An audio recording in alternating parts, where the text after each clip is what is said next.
Good evening. You're watching Verdict 2013 with me, Sana Khan. Get ready to get yourself up to speed with the latest Assembly elections related news. First up, the headlines.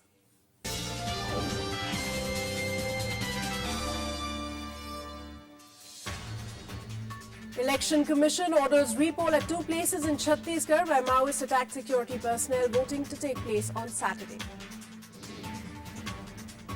Congress top leaders on campaign trail in 3 poll-bound states highlight UPA's achievements to win voters' hearts.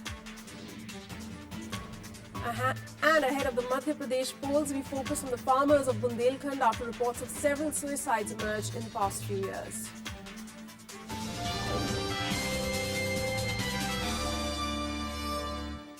Repolling at 2 booths in Antagarh Assembly constituency in Chhattisgarh's Maoist-hit Kanker district will be held on Saturday. On 11th November, voting at these 2 booths was postponed after Naxals opened fire on security personnel escorting the election parties towards their destinations. Timing of polling will be from 7 a.m. to 3 p.m. A record 75% voting was recorded in the first phase for 18 constituencies of Naxal-hit Bastar division and Rajnandgaon district. A CRPF Jawan was killed and a policeman was injured in separate Naxal incidents in Bastar during polling. The election for 90-member House was held in 2 phases on 11th November and then on 19th. Counting of votes will be held on 8th December. And the ruling Congress got a shot in the arm after Gujjar leader Kirori Singh Bainsla announced that his community members would vote for the party in the December 1st Rajasthan Assembly polls. The move comes days after Chief Minister Ashok Gehlot released party manifesto promising 5% quota for the Gujjars. Bainsla announced open vote and support for the Congress and said the party, if voted to power, would implement their long-standing demand of reservation. It was the Congress government that provided 1% quota out of 5% of the Gujjar community and set up a board giving financial and other benefits to Gujjars. The Gujjar community has 5% vote share in the state. Well, Narendra Modi has replied to the Election Commission's notice against his controversial remarks during a rally in Chhattisgarh a couple of weeks ago. Defending his remarks, Modi said he did not violate the Model Code of Conduct and said the Congress's complaint against him was based on imaginative and unnatural interpretation. He accused his rivals of using abusive language against him at political rallies. The Congress had complained earlier to the Election Commission that Modi's remarks were intemperate, malicious and defamatory. The poll panel is yet to take a call on the reply. Modi may face disapproval for violating the Model Code of Conduct, which says that the criticism of a political party should be limited to its policies and programs, not unverified allegations. And well, over to Delhi, where intensifying its poll campaign, Delhi BJP today announced that the party's prime ministerial candidate Narendra Modi will be addressing 3 public rallies in the capital over the next 10 days. The rallies will be held on 23rd November, then on the 30th and then on the 1st of December. The focus will be on highlighting BJP's positive agenda for the city. The 30th November rally will be held in East Delhi, New Delhi and Chandni Chowk, while December 1st rally will be held in Ambedkar Nagar in South Delhi. During the high-level meeting of Delhi BJP, party leaders also decided to set in motion a plan for extensive use of social media to mobilize support for these rallies. And Prime Minister Dr. Manmohan Singh today addressed a rally in Jaipur in Rajasthan. The Congress is seeking re-election in the state when it goes to polls on 1st December. The Prime Minister lauded the Ashok Gehlot government for its work over the last 5 years. He slammed the opposition for accusing the Congress governments of not doing enough in the states. Manmohan Singh said the opposition should check its acts before levelling such allegations against Congress. Rajasthan में कांग्रेस की सरकार बनने पर राज्य की विकास प्रक्रिया को और तेजी से आगे बढ़ाया जाएगा। कृषि, उद्योग और सर्विसेज तीनों क्षेत्रों के विकास पर पहले से कहीं ज्यादा जोर दिया जाएगा। And Congress Vice President Rahul Gandhi launched his campaign trail in Mizoram today, addressing a rally in the border town of Kolasib. Gandhi focused on youth. Congress is seeking re-election in the state that goes to polls on 25th of this month, along with Madhya Pradesh. Speaking at the rally, Rahul Gandhi said his party will focus on migration problem in the state. His mother, Congress President Sonia Gandhi, too, had said that the party will work towards tackling the problem of illegal immigrants in the state while addressing a rally in Mizoram 3 days ago. Rahul Gandhi also said his party will work towards eliminating connectivity problem between different parts of the state and will develop a modern cultivation technique to help the farmers. I am aware that it is very important for the people of Mizoram to be connected to the rest of the country. And in the next 5 years, our government is going to have special focus on roads in this state. In our manifesto, we have promised a truckable road to every village, and we are going to stand by our promise, just like we stood by the land policy. And campaigning is on in full swing too in Madhya Pradesh as well, where Congress President Sonia Gandhi was campaigning earlier today. At a rally in the Jhabua district, she slammed the state BJP government for being soft on corruption. She stressed on her party's commitment to deal strongly with the issue of graft. She said that those involved in corruption in her party have even been sent to jail, but the BJP always protects its corrupt men. She said during the last 10 years, the centre has granted funds worth several crores of rupees to the BJP-ruled state. She highlighted how the centre had sent the money to Madhya Pradesh so that it can be utilised for development works, but this hasn't happened. Congress is hoping for an upset victory in Madhya Pradesh Assembly polls, while Shivraj Singh Chauhan is looking for a third term. The state goes to polls next Monday. UPA की केंद्र सरकार यह धनराशि इसीलिए नहीं देती कि उसे लुटाया जाए या वह चंद लोगों की जेबों में चला जाए। भाजपा सरकार के राज में यही हुआ है। A very short break on Verdict 2013. I'll be back with lots more. Don't go anywhere.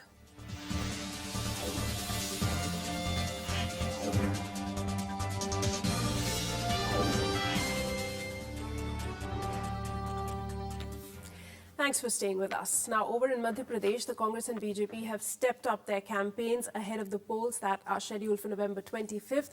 Both parties have criticized each other for false claims in their ad campaigns. The BJP has already moved the Election Commission against the Congress over its advertisement targeting its Prime Ministerial candidate Narendra Modi and Madhya Pradesh Chief Minister Shivraj Singh Chauhan.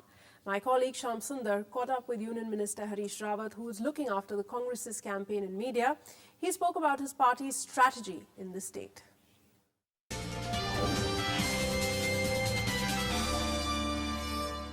In your advertisement, are you trying to say that corruption is a big issue in Madhya Pradesh? Yes, it is really, in fact, it is bigger than what you are anticipating. Right from the village level, at every level, the corruption is rampant. There is a virtual loot. 14 of their ministers, the Lokayukta has asked for papers. They are not providing papers. The chief minister is sitting over the file. There are cases of more than 1,46 crores rupees loot against these ministers. So, another thing BJP is saying that Congress has no leader in Madhya Pradesh to project as chief minister. We have. Well, let the time come. We are a democratic party. In democracy, after the elections, state elections, our newly elected legislature, they will sit. They will decide who should be their leader. We are not a party like BJP, where things are being decided by somebody else.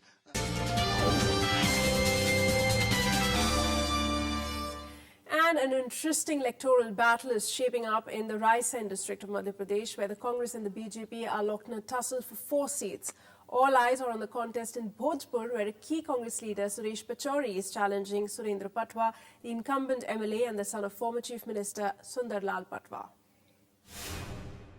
Of the 4 assembly seats in Raisen district in 2008, the Congress won 2, while the BJP and the Bharatiya Janshakti Party of Uma Bharti split 1 seat each. Uma Bharti's party has now merged with the BJP and she herself is campaigning for the party. But the candidate who won from Silvani for her former party is now contesting on a Congress ticket. The dramatic developments are just one aspect of the colour that's been injected into the campaigning. There is also no dearth of hoardings and flags, but in this respect, the Congress seems to have left the BJP way behind. The BJP won the Bhojpur seat last time in what's being billed as a high-profile contest. The Congress has fielded Suresh Pachauri for the seat. On Tuesday, senior party leader Kamal Nath addressed a rally to support him. In addition to highlighting the BJP's shortcomings in his campaign, Pachauri is also banking on an emotional connect with his constituents. इस चुनाव में Bharatiya Janata party का जाना तय है और Congress party का आना तय है। इस इलाके की तरक्की हो, इस इलाके में अमन चैन हो और इस इलाके में कोई भी समस्याएं न रह पाए, उन समस्याओं को हल करके मैं अपने आप को बहुत गौरवशाली महसूस करूंगा। BJP candidate Surendra Patwa's father, Sundarlal Patwa, was a former chief minister. He won the last election with a sizable margin. But Suresh Pachauri's entry has made the battle more difficult for him, which is why he's taking no chances, while even undertaking door-to-door campaigns. जितने भी यहाँ कार्यकर्ता है, वो चाहे सांसद का चुनाव हो, चाहे विधानसभा का चुनाव हो, हम सब एकजुट होकर भारतीय जनता पार्टी के काम में लग जाते हैं और आज हम दावे के साथ कह सकते हैं कि इस बार भी हमारे यहाँ से भारतीय जनता पार्टी 20 से 25 हजार वोटों से विजयी होगी। Both parties have pulled out all stops for their candidates. Mandideep, Abdullahganj, Sultanpur Badi, every place has been infused with the colours of campaigning. The Congress introduced Suresh Pachauri into the contest a little late. Maybe to make up for lost time, the party is trying to stay a step ahead with its banners and hoardings. With Shyam Sundar in Raisen, Bureau Report for Rajya Sabha TV. And Bundelkhand is one of the regions in the country which has seen most number of farmers suicide over the years. It is often blamed on several years of neglect of the agricultural sector and industrial backwardness. Successive governments have made efforts to address the basic issues of ecological degradation, agricultural modernization and rural indebtedness. But not much has changed on the ground. Here's more. The number of farmer suicides in the Bundelkhand region of Madhya Pradesh is not too far from the figures in Vidarbha, Andhra Pradesh, Karnataka and Kerala. Most farmers in the 6 districts in Madhya Pradesh are dependent on rain for water to cultivate. There are no dams here for several years now. Even sharing river water has been a cause of concern in the region. Narmada नदी को अगर जोड़ दे, मात्र 35 kilometre पानी lift करना है और बेवस नदी में छोड़ना है। सागर संभाग की सारी नदियां जुड़ जाएंगी और किसानों की समस्या सुलझ जाएगी। Regular droughts, crop failure, scanty rains, poor irrigation facilities, burden of agricultural land and private loans are common problems for farmers in the region. People say that the region requires storage facilities, but the government here has failed them so far. Migration of labour has also been a cause of concern for many and the number has been increasing every year. Mostly जो migration हो रहा है वो rural area से हो रहा है। Rural areas में हर आदमी लैंड ओनर नहीं है। अगर लैंड है भी तो उसके पास में जो एरिया है वो बहुत कम है, 1 एकड़, आधा एकड़, 2 एकड़, जिसमें उसका वो अपने परिवार को पूरी तरह से भरण पोषण नहीं कर सकता है। जैसे ये खेती का काम खत्म हो जाएगा अभी तो सारे की सारी ताले लगा के वो सभी दिल्ली की ओर चले जाते हैं। और जो गवर्नमेंट की योजनाएं हैं वो उन्होंने बनाई बहुत अच्छी हैं, लेकिन उनका जो क्रियान्वयन है वो सही ढंग से नहीं हो पा रहा है। The Madhya Pradesh government has made efforts to improve the situation of farmers. It has set up a BDA in May 2007 for the development of its part of Bundelkhand and allocated 10 crore rupees for the 11th 5-year plan. The farmers in the region were also given loan waivers, but that hasn't changed their lives. Many believe that the political class does not want to take permanent measures to solve such crises. ना तो यहाँ का उद्योगपति या बड़ा आदमी जिसको हम बोलते हैं और ना सरकार ये चाहती कि यहाँ विकास हो। यह प्रारंभ से ही ऐसा हुआ। पिछले 2-2.5 साल में इस सागर संभाग में जो मुख्य व्यवसाय कह लीजिए या मुख्य आय के स्रोत हैं वो कृषि आधारित है। यहाँ पर या तो हम कृषि की सुविधाएं, कृषकों को सुविधाएं उपलब्ध कराएं और उस प्रकार से वेटनरी की सर्विसेज हम उपलब्ध कराएं। Bundelkhand region has strong support base for both the national parties, but the same problems have dominated poll issues in every election. Bundelkhand region lacks education and employment opportunities at district level. People here in Bundelkhand demand the government and the elected political class to provide skill development centers so that they can work at the native place. With camera person Dinesh Rai, I am Rajkamal Rao for Rajya Sabha TV.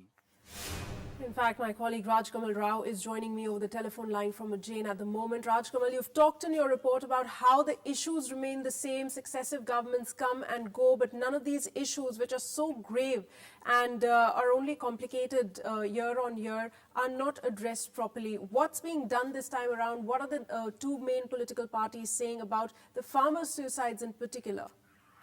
See, Sana, farmer suicides has been a big issue in Bundelkhand even in 2003 and 2008 general election. Uma Bharati and BJP Bharatiya Janata Party have been promising several schemes for farmers, but even the Congress party is not focusing on these issues. Even after being in the opposition party for at least 10 years, they haven't focused on Bundelkhand region. Main reason and the cause of concern for these issues is the education, the lack of education facilities in Bundelkhand. I mean, generally farmers do not have that education facility, so they cannot avail government schemes which are beneficiaries for them and as well as their irrigation projects. So education and employment opportunities are leading to suicide because farmers, they do not have any alternate option if they don't get proper irrigation facilities, Sana. Right. So, Rajkamal, are there any alternatives that are being, parties are saying in their manifesto that they'll do something concrete this time around, at least to generate more employment, apart from, the main agriculture, which is already there in the state of Madhya Pradesh, in that particular region? What about industries? What about promises like these? Any political party pitching such thing forward this time? See, in these manifestos, both Congress and BJP, they have promised some kind of industry methods and mechanisms to develop Bundelkhand. The main problem lies in the connectivity. Bundelkhand region has bad roads. I have travelled across 600 kilometers in almost 6 districts in Bundelkhand. Tikamgarh, Chhattisgarh, and Panna and Damoh have bad roads. Majority of these districts, even the district headquarters, are not connected. When there is no proper road connectivity, industry is thinking twice whether they want to establish their units or not. The road connectivity and this region doesn't have railways. The major conflict is between the forest department officials and as well as the revenue department. Central government is blaming the state government for not building state highways.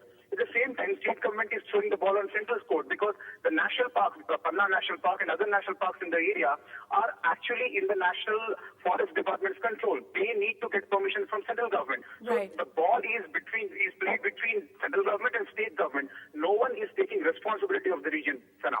Right. Clearly a poor state of affairs as far as the Bundelkhand region is concerned. You're saying there's no proper infrastructure, thereby no industries are willing to set their foot in that region. Rajkamal, do stay with me. I'm going to talk to you about Sagar district as well, which is now gearing up for a tough fight between Congress and the BJP when the state goes to poll next Monday. The Saffron Party won majority of the seats in the district in 2008. The Congress is targeting BJP schemes and policies in the district, while the BJP is now focusing on local issues to win the hearts of the voters.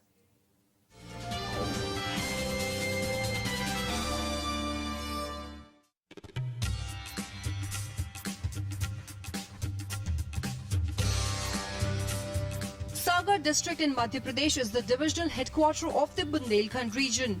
The district has a good agriculture base. Wheat is the major crop in the region. Sagar district has one central university and a military base in the district headquarter.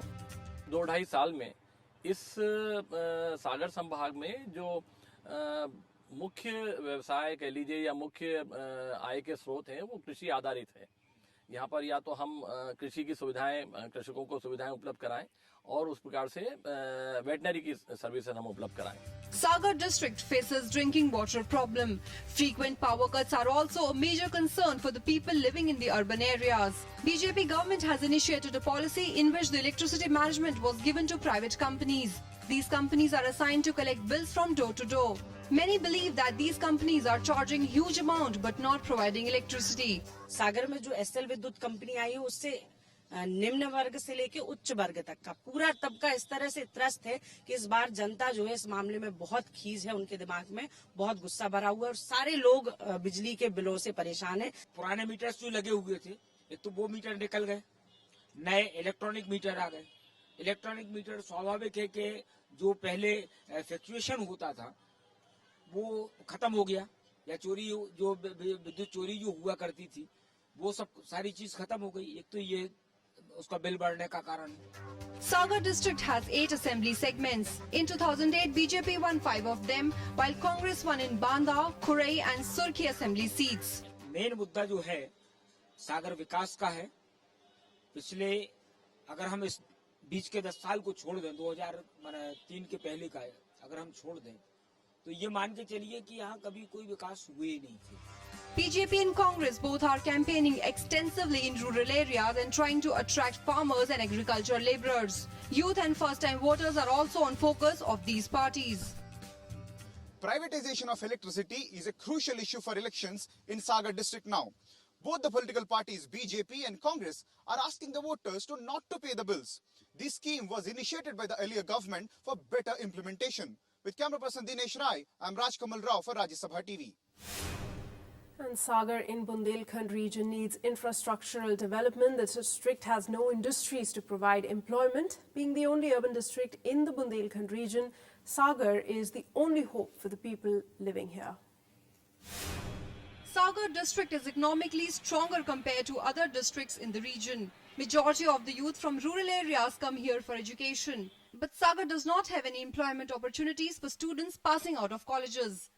यहाँ के व्यापारियों ने और बड़े पूंजीपतियों ने उद्योग लगने ही नहीं दिए, क्योंकि यहाँ तेंदुपत्ता बहुत आयत में होता है और बीड़ी उद्योग महाराष्ट्र गुजरात के लोग यहाँ पर लगाए हुए हैं। Sagar has poor road and rail connectivity. Bina Junction is the nearest station. Professor Santosh Shukla of Sagar University believes that the reason for backwardness of the area is its poor connectivity.